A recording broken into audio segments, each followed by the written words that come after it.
Hello everyone. Before we get started, don't forget to hit the like button, subscribe to the channel, and drop a comment letting me know where you're tuning in from and what time it is for you. That way, YouTube knows to keep sharing more stories like this with you. Now, let's jump in.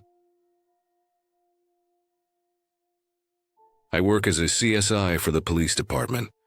Not a sworn officer, but part of the investigative team. My shift is usually the quietest one, the third shift. It's the kind of schedule where the city feels like it's half asleep. The streets mostly empty, except for the occasional cruiser or some headlights cutting through the dark. Inside the office, the fluorescent lights hum above us, and the air conditioning runs too cold, keeping us awake even when our bodies are trying to shut down. We sit in front of computer screens, watching the queue of incoming calls, each one a potential start to something bad. That night started like any other. Few domestic disputes, a car break-in, a noise complaint, the kind of stuff you get used to seeing and stop reacting to. Then one call appeared on the queue. The description caught my eye because it wasn't the usual short summary. It read something like female arrived at hospital stating she was held captive for several days. Claims sexual assault and physical abuse. Also states parents have been murdered. I remember staring at that line for a second, waiting for someone else to comment. It sounded insane. Claims like that pop up sometimes, and most of the time they don't go anywhere. We use the code 10 to 73 for people having mental episodes, unstable or possibly delusional. And my first thought, like the others, was that this might be one of those. We all have a dark sense of humor in this line of work. It's not disrespect. It's survival. You see too much and you need some distance from it. One of the other investigators made a quiet comment under his breath about another 73 case, and we went back to what we were doing. But out of habit, I clicked into the dispatch channel for that division anyway. The woman had given an address. An officer was already heading out there to do a welfare check. Standard procedure. Most of those calls end with the officer knocking, finding nothing, and writing up a short note that everything seemed fine. A few minutes passed. Nothing on the radio. I went back to updating a report from the previous night. Then the officer's voice came through the channel, but his tone was different. Low, tight, like he was trying to sound calm and professional, but couldn't quite hide the edge. He asked for backup. That's when the shift changed from routine to something else entirely. He said there was blood visible near the garage door. The house was dark, no signs of forced entry. Backup units were on their way. When they got there, they went in through the front door. I listened to the radio chatter as they cleared each room, voices layered with tension. I couldn't see any of it, but after years of this job, I could picture it. The beams of flashlights cutting through a dark hallway, the sound of shoes sticking slightly against something on the floor, the creak of the air vents pushing through the silence. Then one of them reported finding a body upstairs. Female, bound, obvious signs of assault. They called for homicide and CSI. That's when I got up and started getting my gear together. It was about 3:20 in the morning. The air outside was cold when I stepped out, and the drive there took me across almost empty streets. The kind of drive where the silence feels thick because you already know what's waiting at the end of it. I didn't even turn on the radio, just the steady hum of the tires against the asphalt. The house was on the east side of the city, an older neighborhood where the homes were packed close but still had big yards and mature trees.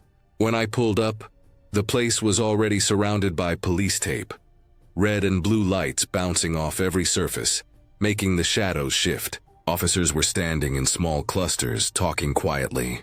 The garage door was half open, and I could see a dark trail across the driveway that the lights reflected off of.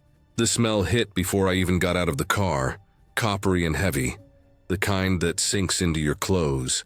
Inside, the temperature was different. It was warm, but the kind of warmth that feels suffocating, trapped air that had been closed up for days. The house looked normal at first glance. Neat furniture, family photos, nothing broken or overturned. But that made it worse somehow. It made the violence feel out of place, like something foreign forced its way into a safe space. The living room had a half-drunk cup of tea on the table, a blanket folded neatly on the couch. I remember noticing a candle that had melted all the way down to the holder, long since burned out. Upstairs, the other investigators were already there. The bedroom door was open, and the first thing I noticed was the pattern of the carpet, stains that had soaked deep, long since dried in some places, still tacky in others. The woman was lying on her side, hands and feet bound with what looked like electrical cords. There were bruises along her neck and wrists, the kind that come from prolonged restraint. Her face had been beaten, one eye swollen shut. The bed beside her had indentations where someone had been sitting or standing, but the sheets were tangled, shredded in some places.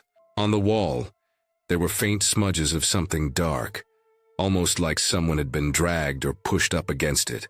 The equipment scattered around was what really made my stomach turn. Chains attached to eye bolts drilled directly into the wall studs. Duct tape stuck to the bed frame. A small camera tripod tipped over near the dresser. There was a smell of sweat and iron and rot all mixed together, the kind of smell that makes you feel it in your throat.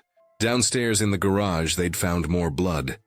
There was a trunk with the lid slightly open, and I could see the outline of a body inside. That turned out to be the father. Later, we learned that the daughter, the woman who had escaped, had driven that very car to the hospital without knowing her father's body was in the trunk. I tried not to picture that drive, but it's hard not to. The silence in the car, the hum of the road, the weight she must have felt without understanding why. She must have just wanted to get away, to survive, to see light again after days of hell. We spent hours inside that house, collecting samples, photographing everything, marking every trace. I've worked a lot of bad scenes before, but something about this one stayed different. There's usually a rhythm to an investigation. You focus on the tasks, you detach, you go through the motions. But in that house, every sound echoed too loud. The click of the camera shutter, the rustle of gloves, the distant creak of the house settling, it all felt amplified. Like the house itself was holding its breath. When we went into what looked like a spare bedroom, we found more signs of what had happened. Chains bolted into the floor, a bucket in the corner, cables strung across the ceiling beam. The carpet was worn down in one spot, a dark stain beneath it. There were fingernail marks on the inside of the closet door, deep, desperate scratches that had gouged through the paint and into the wood beneath. That detail stuck with me the most. You can imagine pain, you can understand violence, but seeing those marks, it tells you someone was fighting for their life, alone, in the dark, for hours that probably felt endless. The forensics work took us until dawn. The light coming in through the blinds turned everything gray, washing out the reds and browns into dull shades that made the scene look even more lifeless. When I finally stepped outside, the cold air hit like a slap. The neighborhood was quiet, except for the hum of the generators and the low murmur of the officers still processing what they'd just seen. The sky was pale blue, birds starting to wake up. The world was moving on like nothing had happened. But that house just sat there, heavy and silent. We learned later that the suspect was the woman's boyfriend. He'd been controlling and violent for years, but no one had realized how far it had gone. He killed her parents after they tried to intervene and kept her trapped in that room for days. He fled after she escaped. Took days to find him. And when they did, he was hiding in an abandoned warehouse 2 counties over. The look on his face in the booking photo wasn't rage or fear. It was emptiness, just a blank stare. Back at the station, I filed my report like always, but I couldn't shake the feeling of that house. Some scenes linger because of what they show you, others because of what they make you feel. That one lingered because it was a reminder of how cruelty can live right beside normal life. That neighborhood wasn't far from schools, parks, families walking dogs at night. Nobody had noticed anything. No sounds, no signs. Just another quiet street with trimmed lawns and porch lights. A few nights later, I drove by that area again on my way to another call. The house was sealed and dark, police tape still fluttering a little in the breeze. The windows reflected the streetlights, and for a second, I caught my own face staring back. It made me stop. I just sat there, engine idling, staring at that reflection and thinking about how much can happen behind closed doors. How you can live your whole life never realizing what kind of hell might exist just a few houses away. I've processed a lot of crime scenes since then. They blur together after a while. The blood, the silence, the sterile smell of latex and bleach. But that house never blended in with the rest. Every once in a while, when I walk into a place that feels off, that same weight hits me in the chest. The air feels thicker, like it's carrying something invisible but real. It's not superstition. It's the knowledge that you're standing in a space where something terrible happened, and the walls still hold the memory of it in a way no photo or report ever can. That night taught me something I wish I didn't know. That evil doesn't always come with warning signs. It can hide in plain sight behind locked doors beneath the hum of a normal life. And when you finally step into the space it's left behind, you don't need to see it to know it was there. You can feel it in the stillness, in the way the air hangs heavy, in the silence that follows you long after you leave.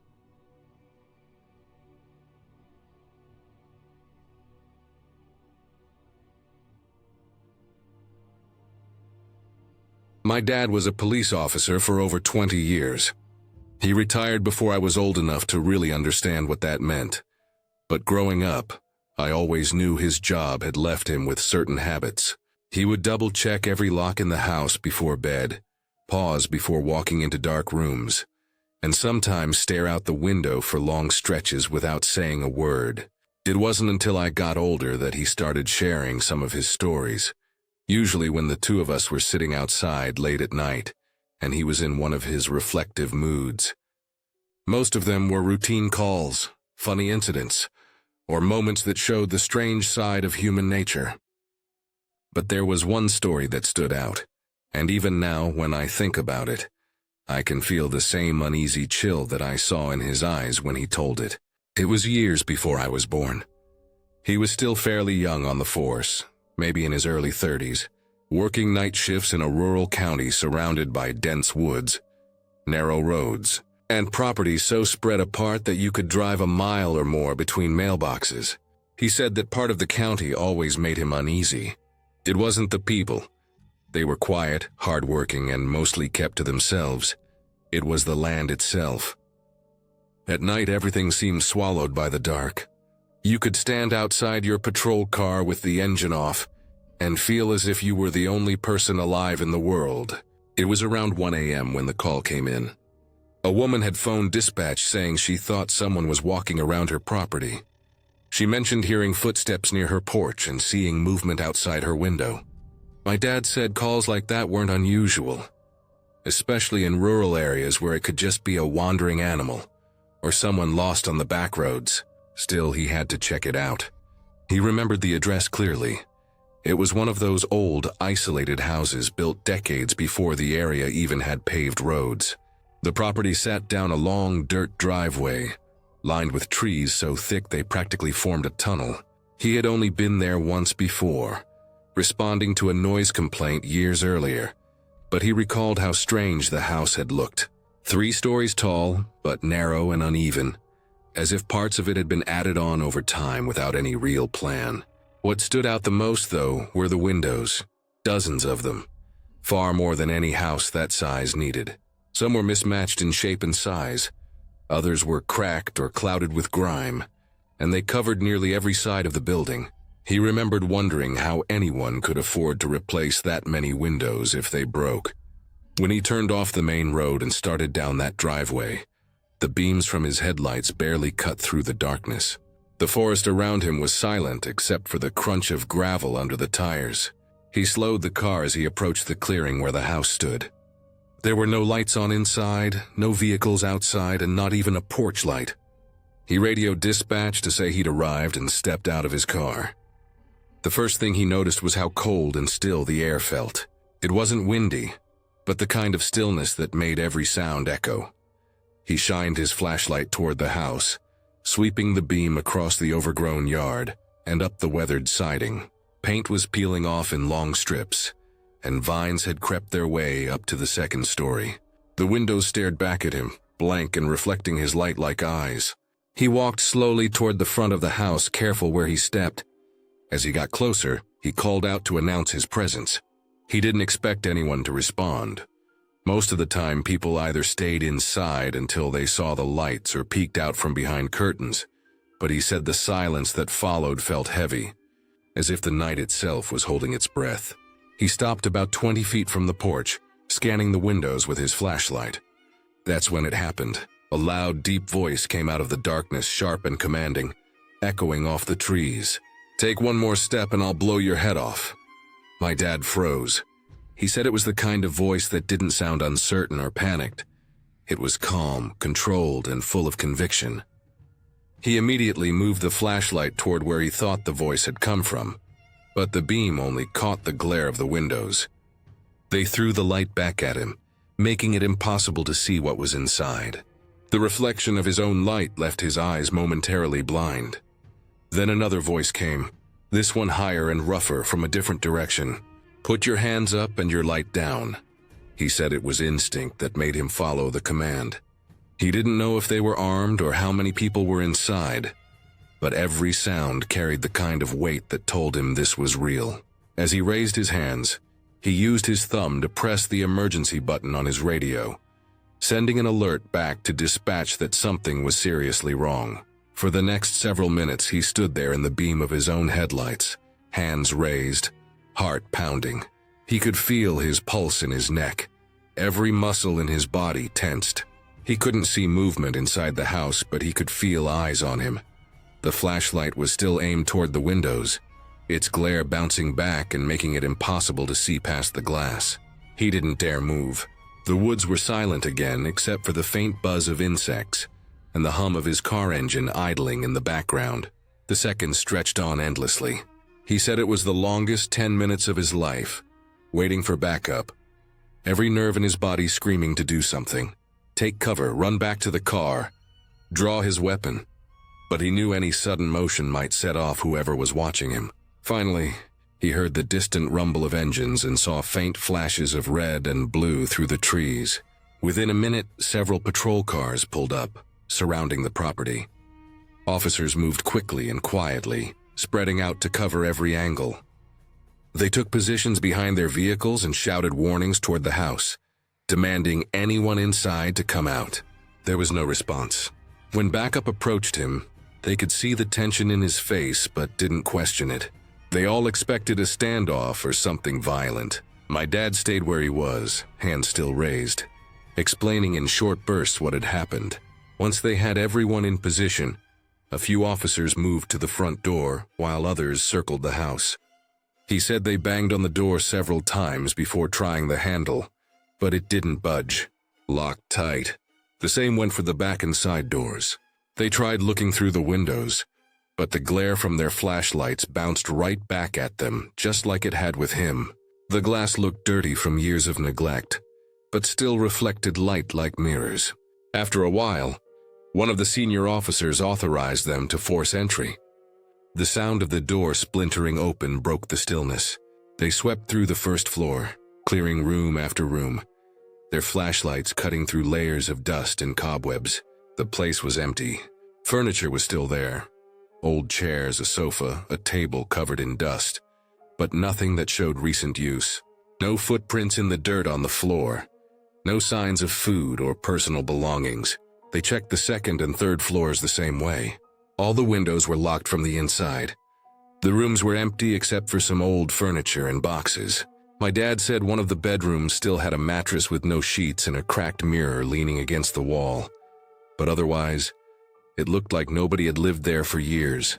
They spent another hour going over the house from top to bottom. They even checked the basement, which was damp and smelled of rot. But there was nothing.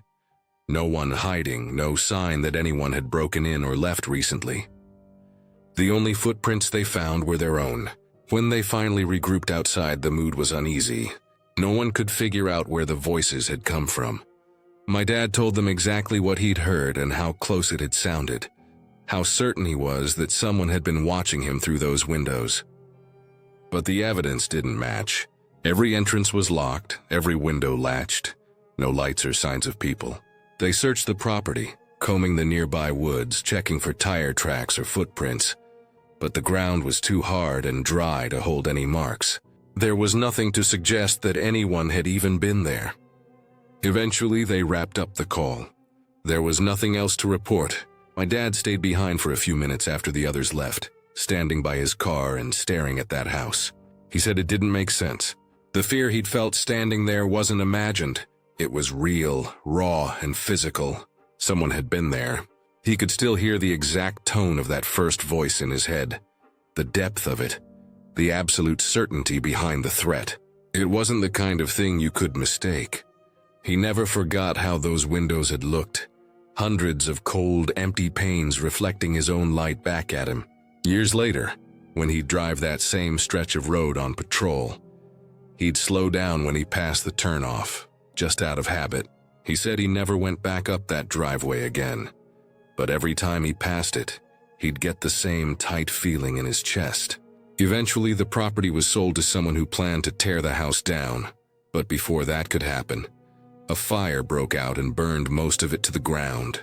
The report said it was likely caused by lightning, though my dad never believed that.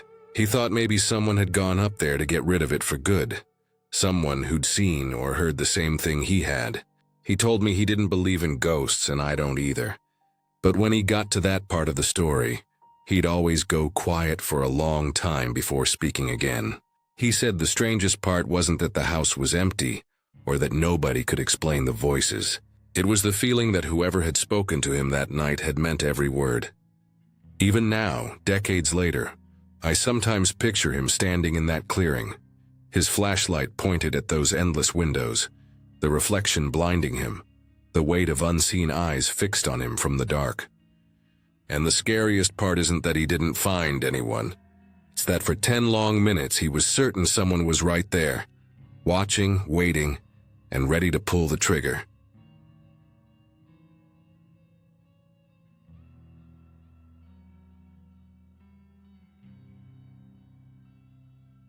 It'd been about 3 months since the first tobacco shop got robbed in our small town. Each incident was strange, quick, clean, and silent. Whoever was doing it seemed to know exactly when to strike, avoiding cameras, alarms, and people. The police were stumped. Word spread fast, as it usually does in a town where everyone knows everyone. And soon enough, volunteers were asked to help keep watch over the shops that hadn't been hit yet. It was supposed to be simple. Just keep an eye out for anything suspicious and call it in if something happened. I decided to take part. I'd grown up in this town, knew every street and every crooked lamppost, and it felt wrong watching someone make a fool out of all of us. That night the air was cold, dry, and still. It was the kind of quiet where every sound felt too loud. Your own breathing, the rustle of a sleeve, even the faint hum of a power line. I had chosen a position about 50 meters away from the tobacco shop, tucked low in a patch of tall, brittle nylon grass beside an old house. From there, I had a clear view of the shop's front and side without being visible from the road. It wasn't comfortable, but I figured comfort wasn't part of the job. I lay there, belly down, trying to control my breathing so the sound wouldn't carry. After maybe 20 minutes, I heard footsteps and tensed, pressing myself flatter into the cold ground. My heart picked up, but when I looked toward the sound, it wasn't a thief. It was an elderly woman walking out of the house beside me. She had 2 small dogs on leashes, both of them yapping and tugging. She didn't see me, but the dogs did. They trotted over, noses twitching. And before I could shift or shoo them away quietly, both started peeing right on the grass where I was hiding. I clenched my jaw, trying not to move or make a noise. Warm droplets hit my sleeve and jeans. The old woman called for them, clueless about the soaked man lying less than a meter from her flower bed. I waited until she went back inside before deciding I'd had enough of that spot. The smell of dog urine and wet dirt clung to me, and the thought of sitting there another hour made my stomach turn. I moved quietly, keeping low, circling around the shop until I found a drain pipe along the side wall. The building wasn't tall, 1 story with a flat roof and a sign that was half burned out, but it gave me a good view of the area. I climbed up, gripping the cold metal of the drain pipe and hauling myself onto the roof. The gravel crunched softly under my boots.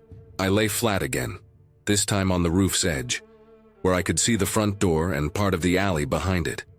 The night stretched on, uneventful, with only the occasional car passing in the distance. I tried to stay alert, but the stillness made it hard. My eyes kept drifting from one dark corner to another, expecting to see movement where there was none.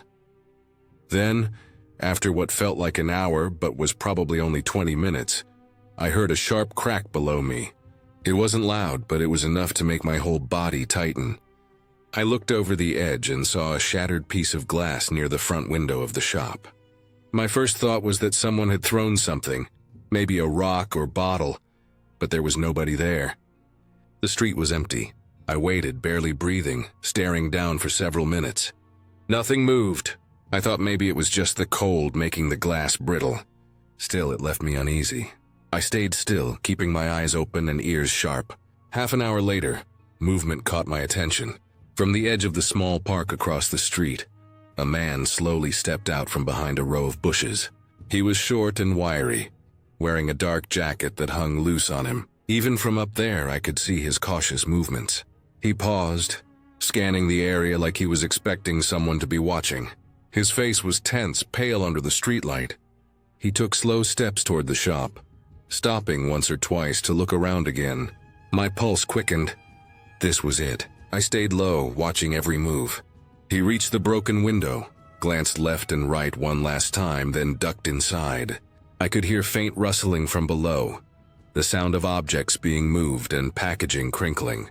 I could imagine him filling his pockets or a bag with tobacco packs, cigarettes, maybe some candy from the counter. I stayed put. My job was to observe, not to rush in. After a few minutes, he climbed back out, holding a bulging backpack. He moved fast, cutting across the street and heading toward the far end of town. I waited until he was about 30 meters away before sliding off the roof, landing quietly on the gravel below. I started to follow him, keeping my distance. He walked in a strange, nervous rhythm, pausing occasionally to listen or look back. I ducked behind fences and parked cars when he did, always careful to keep out of sight. We passed through the narrow lanes near the residential area and eventually came to the edge of town, where the road turned to dirt. I didn't know where he was headed, but I stayed on him, my boots barely making a sound on the soft ground. The further we went, the darker it got. Streetlights ended, and all that was left was the pale glow of the moon. He didn't use a flashlight, which made it easier for me to stay hidden but harder to see where I was stepping. We moved along a faint path through tall weeds, the air damp and cold now.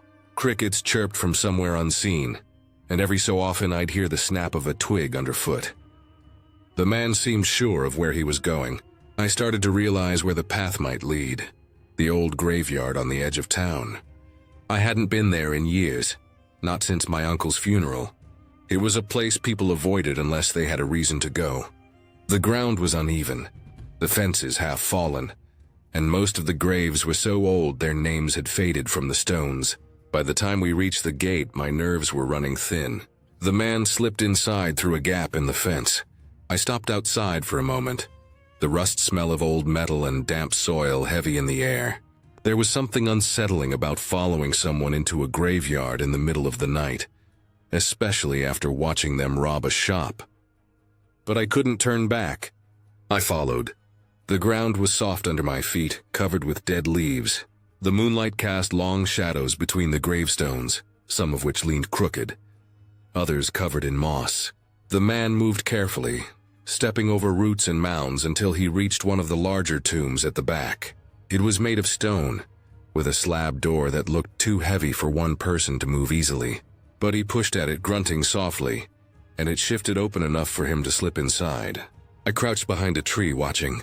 He began taking items out of his backpack, packs of cigarettes, tobacco pouches, even candy and cookies, and stacking them neatly inside the tomb. I realized this was where he'd been hiding his loot. Maybe he'd been robbing multiple shops and storing everything here, knowing nobody would think to look inside a grave. I watched him for a few seconds longer, then started creeping closer. Every step I took made my heart beat louder in my ears. The air smelled of damp stone and decayed leaves. I could hear him inside, rustling, muttering to himself quietly, though I couldn't make out the words. When I got close enough, I moved quickly. I lunged forward, kicked hard against his back, and he stumbled into the tomb with a grunt. Before he could react, I shoved the heavy stone door back into place. It wasn't locked, but it was tight, and I knew he wouldn't be able to push it open easily from the inside.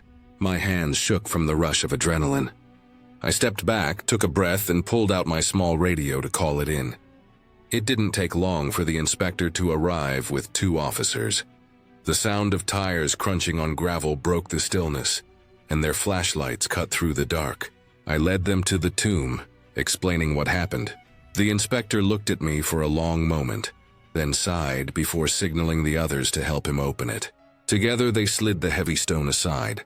Inside, the man was sitting on a pile of stolen goods. Bags of chips, candy, and cigarette cartons scattered around him. He was calmly eating a pack of Oreos, his mouth ringed with crumbs, as if he'd decided there was no point in struggling. The sight was almost surreal after all the tension of the night. The officers grabbed him and pulled him out. He didn't resist, just looked tired, like he'd been caught doing something he knew couldn't last forever. The station later, the inspector commended me, though he told me I was out of my mind for trapping someone inside a tomb. Maybe he was right. I hadn't really thought it through. I just reacted in the moment, driven by the hours of waiting, the adrenaline, the long crawl through the dark. But as I sat there filling out the report, the image of the man sitting among candy wrappers in that tomb stuck with me. There was something eerie about it, not because of ghosts or anything supernatural, but because of how quietly absurd and human it all was. A man hiding stolen sweets in a grave, eating cookies in the dark while the town slept. When I finally walked home, the first light of morning was starting to show behind the hills. The streets were empty, still wet from dew. The shop's broken window had been covered with a sheet of plywood, and the smell of cigarettes hung faintly in the air. I passed by the spot where I'd first hidden that night, the grass still flattened where I'd lain, and I could almost laugh thinking about those dogs and how the whole thing had started. That was the night I realized something strange about people. The way desperation can make a person do things that almost don't make sense. The way fear and boredom can make you crawl through mud, climb rooftops, and follow someone into a graveyard. And maybe that was what unsettled me the most, more than anything else that night. How normal it all seemed in the end.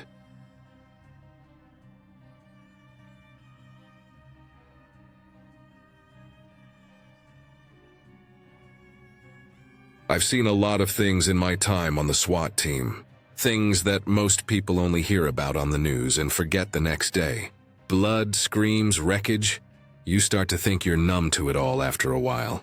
But there are certain calls that stick with you. The kind that replay in your head when the house goes quiet at night. This one was like that. It wasn't just the violence. It was the feeling that something had gone horribly wrong long before we even got there. Like we were arriving too late to stop something that had been building for a long time. We got the call around 8 in the evening. The radio came alive with a dispatcher's voice, sharp and tense, reporting shots fired in a residential apartment block. The caller said a young girl, maybe 8 or 9, had come to their door covered in blood, screaming. They heard shouting before the shots, then silence. The details were messy, overlapping voices on the line, but that was enough for us. Within minutes, my team was moving. We rolled up in 2 armored vehicles, tires crunching over gravel. The air had that cold edge of late evening, where streetlights glow weakly and every shadow seems heavier than usual. As soon as the engines cut, the silence of the place hit me. Just a few distant sirens. No yelling, no movement. You could almost feel the tension waiting behind the brick walls. We geared up fast, rifles, vests, helmets, lights, and started toward the entrance. There was a small crowd forming near the edge of the courtyard. People wrapped in blankets, talking in hushed voices. I remember one thing clearly, the smell of blood. It was faint but distinct, mixed with the metallic scent of gun oil from our rifles. That smell always settles in your lungs and stays long after you leave the scene. The uniformed officer met us at the door, wide-eyed, trying to brief us. The child was safe in an ambulance. She was the neighbor's kid. He said she was covered head to toe in blood. Not hers, they thought at first. She couldn't stop crying, said something about mom and dad before going quiet. The paramedics were already working on her. But from what the officer said, no one could make sense of what she'd told them. We moved inside. The building was one of those older apartment complexes. Narrow hallways, peeling paint, cheap carpeting that muffled every step. The lights flickered as we climbed the stairs. We had already evacuated most of the building, but a few people had stayed behind in their apartments, peeking through the chain locks of their doors as we passed. You could hear the shuffle of feet, the whisper of frightened voices behind the walls. We reached the floor where the shots were reported. The hallway smelled of gunpowder and iron. There was a trail of bloody footprints near one door, the prints small, child-sized. That was where we stopped. Our team leader gave hand signals. Stack up, prepare for breach. I was second in line. My heart was steady, but I could feel that small current of unease that comes before a door breach. We'd done this hundreds of times, but every time it's different. You never know what's waiting on the other side. We knocked first, shouting for anyone inside to come out. Nothing, just silence. No footsteps. No breathing. That silence was worse than anything else. After 10 seconds, the command came. Breach. The battering ram hit the door once, twice. It burst open with a splintering crack. We moved in fast. The first thing I saw was the floor. Blood. Thick, dark, and spread wide like someone had slipped and smeared it trying to crawl. The smell was overpowering, a mix of copper and something sour. There were broken glass pieces on the carpet, and the faint ticking of a clock somewhere deeper inside the apartment. We cleared the entryway and moved into the living room. I remember how normal it looked at first. Family photos on the walls, a small TV still playing some cartoon, a cup of coffee spilled over a magazine. But then your eyes adjust to the details, the drag marks on the rug, the splatter on the curtains, the lifeless arm hanging off the sofa. The body on the sofa was a woman. The top of her head was gone, a dark pool forming under her shoulder. She was dressed in what looked like a house robe. One slipper was still on her foot, the other across the room. There was a gunshot wound to her forehead, close range. Half the team broke left toward the bedrooms, and I went right with 2 others. We could hear the faint dripping of water somewhere down the hall, rhythmic, steady. We passed a small dining table, 2 plates set for dinner, food untouched. One plate had fallen to the floor, its contents scattered. At the end of the hall was a closed bathroom door. More blood, smeared, as if someone had pressed their hand against it and slid down. We paused there, rifles aimed, waiting for any movement. Nothing. We announced ourselves again. Silence.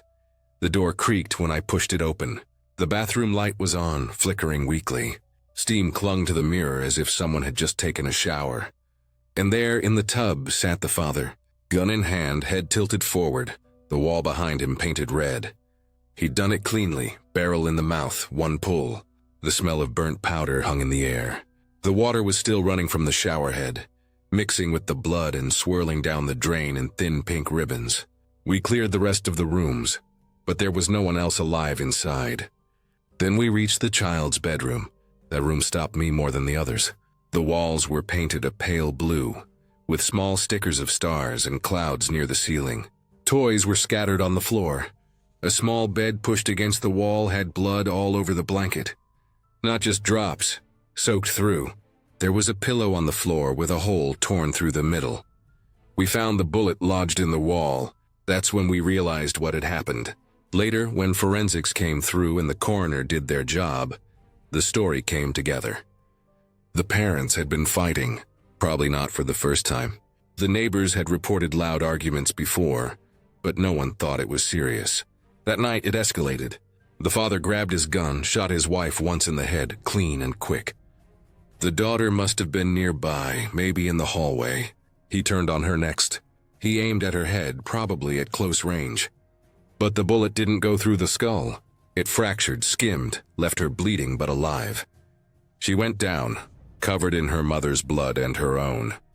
And he must have thought she was dead. Then he went into the bathroom, shut the door, and ended it. We pieced all that together later. But at that moment, standing in that child's room, it just felt unreal. There was a tiny hairbrush on the nightstand, a stuffed bear sitting upright near the bed, its fur matted with red. That small detail of the bear, is what I still remember most. The blood on its head, the way it looked like it had been holding guard over her. Outside, the medics told us the girl had survived. Barely. The bullet had lodged under the skin, missing the brain by a fraction. She was in shock, unresponsive. They took her to the hospital. We didn't know if she'd make it. After the scene was secured, we stood in the hallway while forensics did their work. Cameras flashed. Evidence markers filled the rooms.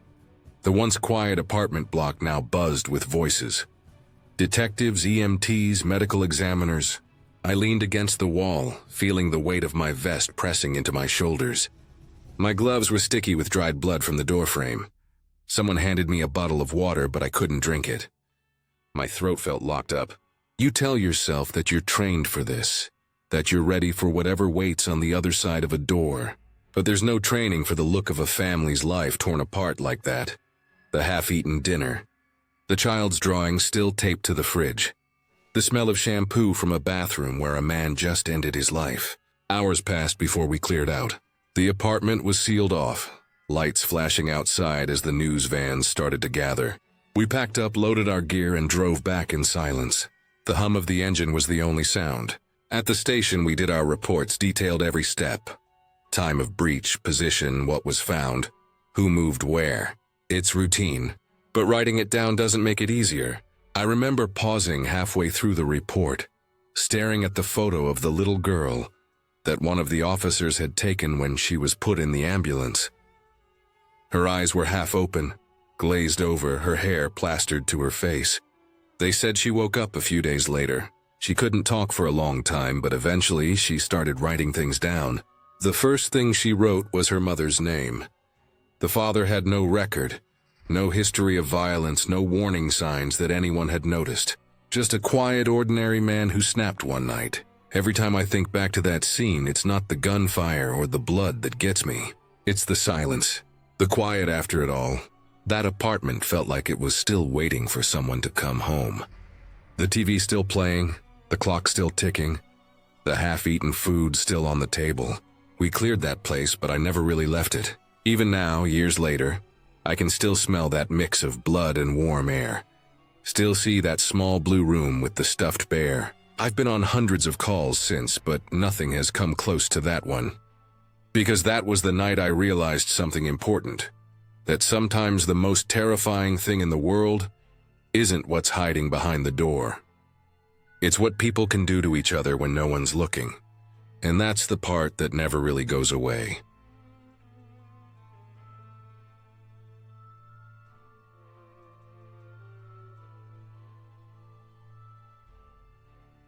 It was one of those nights that you could feel in your bones before you even stepped outside. The kind of cold that clings to you, that seeps through the seams of your jacket and settles deep into your skin.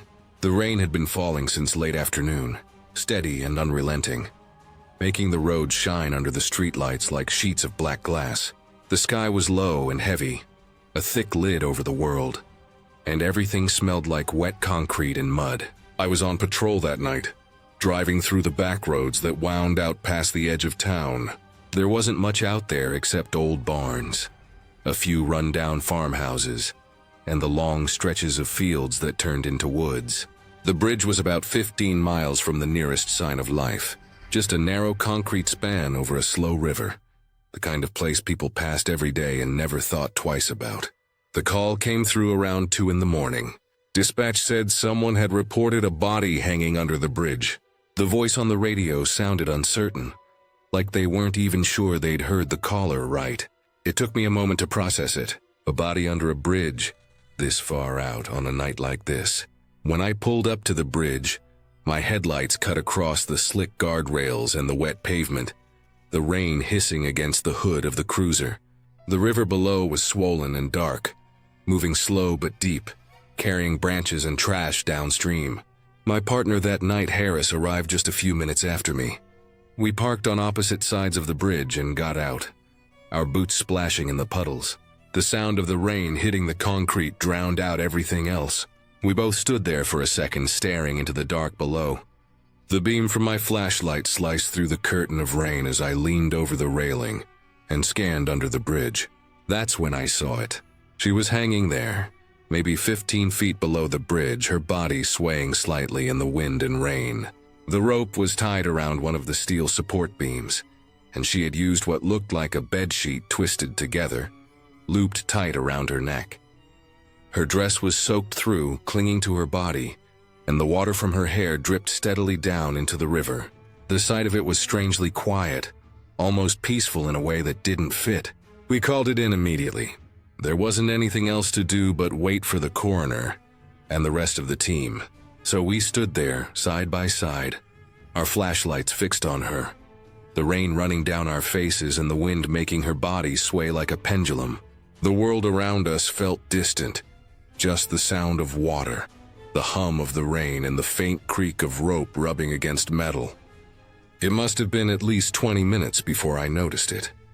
At first, it was so faint that I thought I was imagining it. A sound coming from the direction of the body, a low, wet noise barely audible over the rain. I turned my head, thinking maybe it was the river or an animal nearby. But then it came again, soft and trembling, almost like a whimper. I frowned and focused the flashlight back on her. The noise grew slightly louder, drawn out, uneven. It was a sound that didn't belong out there. It wasn't the river and it wasn't the wind. It was coming from her. I remember feeling my stomach twist. The logical part of me knew she was gone. There was no movement, no sign of life. But that sound kept coming, muffled and wet, like something was struggling to breathe or trying to make its way out. The noise grew into a kind of cry. It wasn't human, at least not in the way we think of it. It had that high, trembling pitch like a wounded animal. For a moment, I thought of a fawn caught in the brush. It sent chills down my back because it was coming from her body, suspended there in the dark. I lifted my flashlight higher, trying to steady my hand. The beam landed on her midsection. The soaked fabric of her dress pressed tight against her body. The sound grew sharper, more strained. Then suddenly something shifted. It happened fast. So fast I didn't even understand what I was seeing at first. There was a soft, wet sound, followed by something slipping loose from under her dress. It fell through the air and hit the wet ground below the bridge with a dull, sickening splat. I froze. The shape was small, pale, made a faint cry, short, cut off by a wet gurgle, and then went still. I could barely process it before another shape slid out from under the dress and landed beside the first one, bouncing slightly in the mud before rolling over. I felt my entire body go numb. Harris stepped forward, his light trembling as it followed mine. The two shapes lay there at the base of the support column, half covered in mud and rainwater. They were babies, or they had been. Both were small, their skin ghostly pale and tinged blue from the cold. One of them twitched once, a faint shudder that made the mud ripple around it. Their heads, God, I can still see it, were cracked open from the fall. The rain was washing streaks of red from their skulls into the muddy ground. For a few seconds, neither of us moved. It was like time stopped under that bridge. The only sound was the rain and the faint creaking of the rope. My light shook in my hand. I took a step closer, not even realizing I was doing it, drawn in by something between horror and disbelief. As I crouched down, I could see the smallest one's mouth moving, just a faint motion like a reflex. Its chest barely lifted, a soft wheeze escaping as though it were exhaling for the very first and last time. The sound it made wasn't really a cry, not anymore. It was more like the release of air from a balloon, a final surrender. Then it went still. The other one was motionless already. Both of them lay there in the mud, side by side, their tiny fingers curled, rain pooling around them. I didn't touch them. I couldn't. I just stared until the sound of sirens echoed faintly in the distance. When the others finally arrived, the EMTs, the coroner, the rest of the responding units, the scene felt like it had been frozen in time. The woman still hung there, lifeless and drenched, her hair plastered against her face. The rope creaked as the wind shifted, making her body turn slightly as if to face us. They cut her down carefully, covering her with a tarp as they worked. The rain didn't stop, not once. The whole scene was lit by the harsh glare of floodlights, reflecting off the wet concrete and casting long shadows under the bridge. When they moved her body, the sound of the rope uncoiling echoed like a long sigh through the space. Someone put the small bodies into evidence bags, handling them as gently as if they were still alive. No one said much. You didn't have to. Everyone there felt the same heavy, suffocating silence. Later I learned that she had been 6 or 7 months pregnant. The babies had been twins. The medical examiner said she must have gone into labor sometime after hanging herself, and the contractions forced them out post-mortem. He said it was rare but not impossible. The body can react in strange ways under extreme conditions. Muscles tighten, nerves fire one last time. Life tries to keep going, even when it shouldn't. I went home near dawn, the sky just starting to turn that faint gray blue before sunrise. The rain had stopped by then, but everything was soaked. My clothes, my boots, even the air in my lungs felt damp. I drove in silence, the wipers squeaking against the windshield. When I finally got back to my apartment, I sat in the car for a long time, watching the water drip off the side mirrors. I kept seeing it over and over, the fall, the sound, that faint cry. You spend enough years on the job, you see a lot of bad things. People hurt each other, hurt themselves. You learn to build a wall between what you see and what you feel. But that night under the bridge cracked something in me. It wasn't just death. It was the way life tried to cling on, even in the ugliest, most hopeless moment imaginable. The rain, the cold, the silence, it all felt like the world itself was watching, waiting for it to end. I didn't sleep that day, or the next. Every time I closed my eyes, I saw her swaying there, the rope tightening in the wind, the faint shape of something moving beneath the fabric. Months later, they put up a small barrier along the bridge, just a steel gate with a sign that said, "No trespassing." The locals still call it the Hanging Bridge, though most of them don't know why. Every time I pass it now, I slow down. I can't help but look. The rain always seems heavier there, the river darker. I sometimes catch myself listening for that faint sound again, wondering if it was real, or if maybe I just wanted to believe it was. Because maybe that's easier than thinking the world can be that cruel on its own. But I know what I saw, and I'll never forget the sound of those final breaths, slipping out into the rain, like the last thing left alive under that bridge.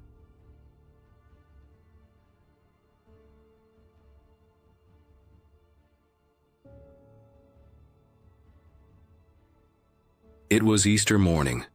Not this last one, but the one before, April Fool's Day of all days. I remember that detail because it felt strange for those two things to share the same square on the calendar. Easter meant peace, reflection, forgiveness. April Fools meant pranks and laughter. That morning had both in its own way, though nothing about what came later was funny. I had been going through a rough time back then. My breakup was still fresh, and it was the kind that doesn't just fade quietly. It hung around, like an echo that kept replaying every day no matter what I tried to drown it out with. I'd wake up with her name still somewhere in my head, somewhere between guilt and longing. I didn't want to admit it to anyone, but I still loved her. Even then, even after everything. I was getting ready for work that morning, still half in that fog you feel after dreaming about someone who used to mean everything to you. The sky was a dull gray, cold enough to make me zip my jacket all the way up. I was a 911 dispatcher, so I had to keep my head straight. Emotions didn't fit well in that kind of job. You can't let your voice shake when someone else's world is falling apart on the other end of the line. When I walked out to my Jeep, I noticed something tucked under the wiper. It was a note folded in half and flapping slightly in the wind. At first, I thought it might have been a flyer or one of those parking lot advertisements, but when I grabbed it and saw her handwriting, I froze. "I'm sorry and I love you." That's all it said. It was simple, but it hit hard. I stood there in the parking lot for a long minute, just staring at those words. I could almost hear her voice saying them. I didn't know what she was sorry for exactly. Maybe for leaving, maybe for the things we both said in anger. It didn't matter. The note set the tone for the whole day. Everything that followed somehow tied back to it, like a thread I couldn't see but could feel pulling at me. The drive to work was quiet. No music, no news, just the hum of the tires on the road. The city was slowly waking up. People in drive-through lines, morning joggers, churchgoers in their Sunday best. I remember thinking how everyone seemed to have their own kind of peace that morning, and I wished I had some too. When I got to the Ike dispatch center, the room had that familiar buzz. Phones ringing, keyboards clacking, the low murmur of voices managing crises. The fluorescent lights made everything look washed out. It wasn't too busy yet, which was unusual for a holiday morning in the metro area. Normally we'd get domestic disputes, car accidents, overdoses, you name it. But that morning was calm. Almost too calm. I sat down, logged into my station, adjusted the headset. Routine things, automatic movements. The first few calls were simple. Noise complaints, a fender bender, nothing major. Then came the second call of the day. I remember the tone that came through before I even answered. It's hard to explain, but you start recognizing the energy behind calls. The silent seconds before someone speaks can tell you everything. When I picked up, all I could hear was screaming. It wasn't the kind you can mistake for anything else. It was raw, panicked, real. A woman's voice broke through the noise, high-pitched and shaking. It took me a second to even understand her words. They came out so fast and tangled, but one phrase kept repeating over and over. He shot himself. He shot himself. My body went cold. Even though I had handled hundreds of calls before, something about this one felt heavier. Maybe it was the way her voice cracked like she couldn't find the breath to finish her sentences. Maybe it was because of that note I found earlier. I don't know. Through her sobs, I tried to get details. Where they were, what happened, if there was still a weapon nearby, if anyone else was hurt. It was hard to piece it together. She was hysterical, gasping, sometimes silent except for the sound of crying in the background. Then I heard it. At first it was faint, a wet, gurgling noise. Then came a sound that didn't seem human, like someone gasping through water, choking and trying to breathe at the same time. It was the sound of someone dying, but not gone yet. I can still hear it even now. The retching, the gasping for air, the rattling breath that came and went like waves. The woman kept screaming his name, begging him to say something, but the sounds that came back were nothing close to words. Just muffled, broken noises of pain. Every second felt longer than it should have. I remember gripping my desk so hard my knuckles hurt. My pulse was loud in my ears. Dispatch training teaches you to separate emotion from duty, but that's easier said than done when you can hear a person dying through your headset. The only thing you can do in that moment is stay calm. You can't let them hear fear in your voice because that fear spreads like fire. But inside, it's chaos. Every instinct in you wants to do something. Run there, stop it, help. But you're stuck behind a screen and a microphone, giving instructions you hope someone follows. I could hear her moving around, crying, saying his name again and again. I kept relaying information to the officers, telling them what I could make out, what I was hearing. They were on their way, sirens screaming in the background through another channel. And through all of it, that gurgling noise kept coming and going. Sometimes it faded, then came back stronger, like he was fighting for every bit of air he could get. At some point, she stopped talking altogether, just sobbing quietly, like she had run out of energy. That silence between her cries was worse than the screaming. It was a silence that said she already knew how this would end. When the officers arrived, I heard the commotion through their body mics. Commands shouted, movement, someone saying they still had a pulse. For a split second there was relief, a fragile hope that maybe, somehow, he'd live. They rushed him out. I kept working, taking other calls, but my mind stayed stuck on that one.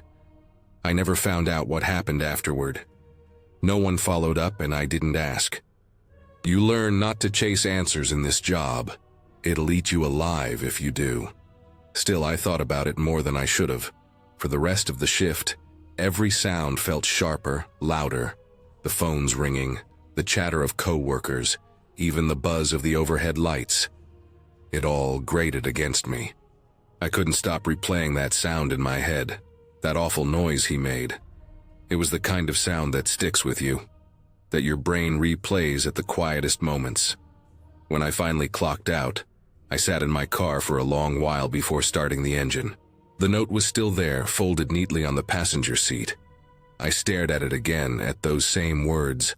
I'm sorry, and I love you. I don't know why, but I thought about that woman on the phone. I imagined her standing in a room that used to feel safe, now stained with something she'd never unsee. I imagined the blood, the smell of gunpowder, the ringing in her ears that probably still hadn't stopped. And I thought about her hearing those last awful sounds from someone she loved. It made me think about what loss really is. Not the kind where someone leaves and you still have their number saved, hoping they might call again, but the kind that ends with a breath that never comes back. I sat there until the sun started going down, watching the light fade from gold to gray. The world outside looked peaceful again, like nothing had happened. But I knew better. I knew that somewhere, a woman was probably sitting in a hospital, waiting room, staring at a wall, replaying everything just like I was. I went home and tried to sleep, but I couldn't. Every time I closed my eyes, I saw flashes of things I never actually saw. What I imagined that scene looked like. The chaos, the blood, her face, his body. My mind filled in the blanks. It was worse because it felt so real. In the days that followed, I kept thinking about the timing of it all. Easter Sunday, April Fool's Day, a note from someone I loved, and a call from someone who lost theirs. It was like the universe had this cruel way of lining things up, showing me exactly what love and loss look like side by side. I still have that note. It's in my glove compartment. I never threw it away. I don't know if it's because I can't or because I won't. But every once in a while I find myself reaching for it, unfolding it, and just staring at those words again. Sometimes, late at night when the house is quiet and my thoughts are loud, I hear that sound again in my head, the broken, gasping noise of a dying man. It reminds me of how fragile everything is, how quickly a heartbeat, a word, a life can slip away. And I think about how love doesn't always end cleanly. Sometimes it ends in silence. Sometimes it ends with a note under your windshield. And sometimes, if you're unlucky, it ends with a sound you can't ever forget.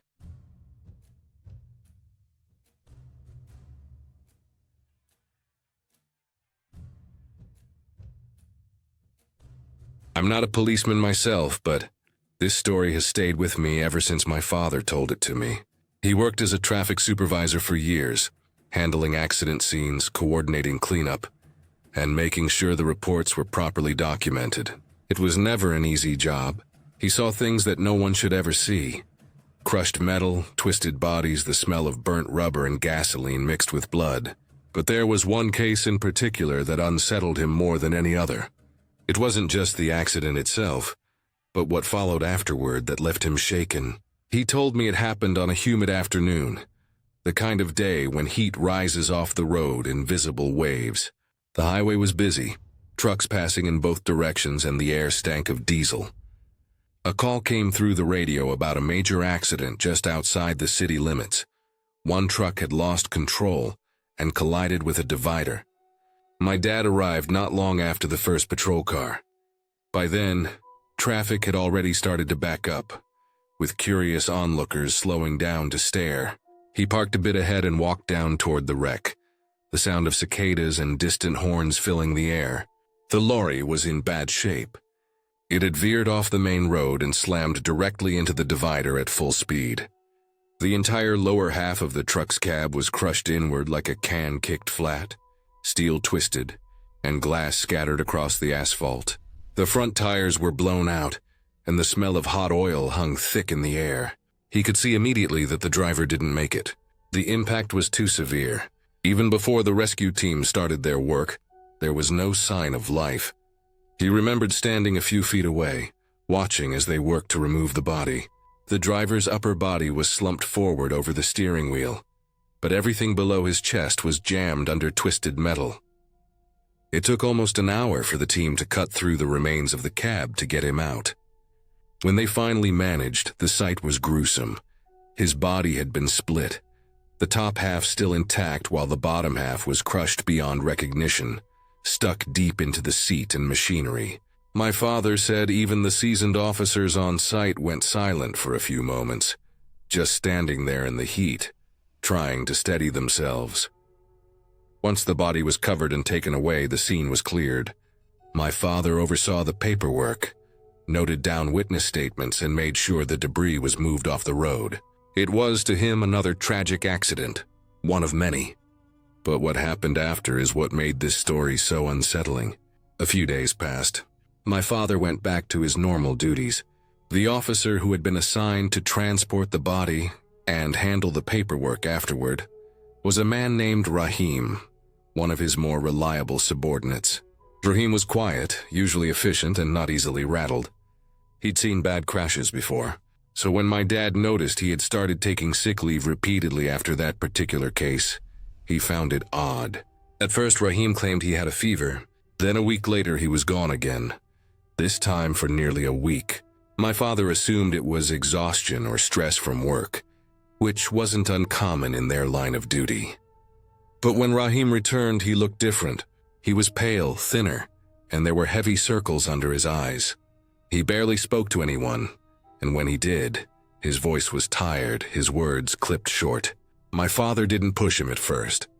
He believed in giving his men space to recover from things like that. But after Rahim disappeared for the third time, this time without prior notice, he called him in to ask what was going on. My dad told me that Rahim avoided eye contact, his hands shaking slightly as he sat in the chair across from him. He admitted that something had been bothering him ever since the truck crash. He said that almost every night he woke up gasping for air, as if something was pressing down on his chest. He would jolt awake in a panic, struggling to breathe, his body drenched in sweat. He said it always felt like something was there, right above him, something heavy, suffocating. He couldn't describe it clearly, but it was always the same feeling. Something leaning close, almost touching him. He hadn't told anyone about it until then because he thought it was just stress or lack of sleep. But the dreams, or whatever they were, had become too real. He said it felt like being crushed, pinned beneath invisible weight. He didn't say much else, but it was clear the incident had left a deep mark on him. My father, listening to all this, stayed quiet. He didn't believe in ghosts or curses, but he knew how trauma worked. He assumed Rahim's mind was replaying the horror of what he had seen during the accident cleanup. It wasn't unusual for men in that line of work to develop nightmares, flashbacks, or panic attacks. But something about Rahim's story felt heavier, darker somehow. After the meeting, my father went through the case file again. That was when he noticed something small but strange. In the autopsy report, there was a note from the examiner mentioning that the deceased driver was missing a few personal items, his wallet, and several rings that had been on his fingers according to his family's statement. It wasn't uncommon for valuables to go missing during crashes, especially when scavengers or bystanders arrived before the authorities. Still, the timing bothered him. The officer who handled the transportation of the corpse was Rahim. He didn't accuse him of anything directly. He wasn't sure. But the thought lingered in his mind. He called Rahim in again, this time more gently, and advised him to return anything he might have found that wasn't his. He didn't say stolen or taken. He just told him that sometimes things from a scene could carry the memory of what happened there, and it was best not to keep them. Rahim insisted he hadn't taken anything. He looked genuinely confused, maybe even insulted. He said he did nothing more than arrange for the transportation of the body. My father let it go, but he could see something in Rahim's eyes that day. A flicker of fear or guilt, he wasn't sure which.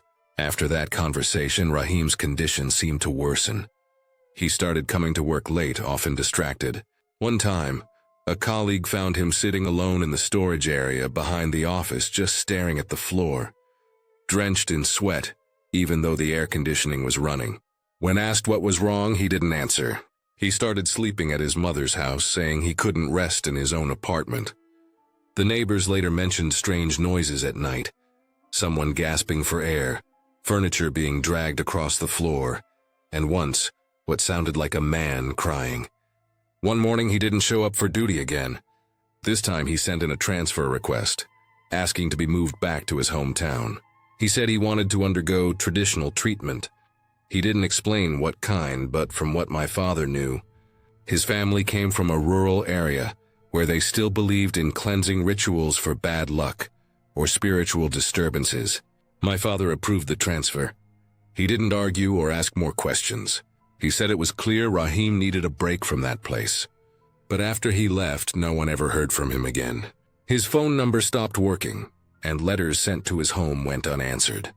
Months later, when my father happened to pass by the area of that accident again, he remembered everything vividly. The stretch of road was quiet, the divider repaired, and the marks from that crash long gone. But he said the memory of that day still came back in flashes. The smell of diesel, the crushed steel, the silence of the rescue workers. He wondered if maybe Rahim's mind had simply snapped from the shock, or if the guilt of something he did, even something small, had eaten him alive from the inside. He never tried to find out what became of him. Sometimes in their line of work, not knowing was easier. When my father told me this story, it wasn't to scare me. It was more of a warning about how fragile people can become when faced with death up close, and how easily guilt, whether earned or imagined, can destroy a person. He said there was nothing supernatural about it, that trauma and conscience could make the human mind see and feel things that weren't there. But he admitted one thing. He always wondered what really happened to those missing rings and that wallet. Years later, after he retired, he once drove through that same stretch of road on his way to visit relatives. He stopped for a while near the divider just to stretch his legs. The air was quiet that day, warm but still, with only the faint sound of trucks in the distance. He stood there for a moment, looking at the spot where the lorry had once been crushed beyond recognition. There was nothing left to mark it, no sign of the tragedy that had happened there, but he said he couldn't shake the feeling that the place remembered. Not in a haunted sense, but in the way a scar stays even after the wound is healed. He thought about Rahim, about how he might have gone home hoping to forget everything, and how maybe he never could. In the end, it wasn't about ghosts or curses. It was about what the mind holds on to, even when you try to let go. Sometimes it isn't the dead that haunt you. It's what you did when you thought no one was watching. That's the part of the story my father never forgot, and neither did I.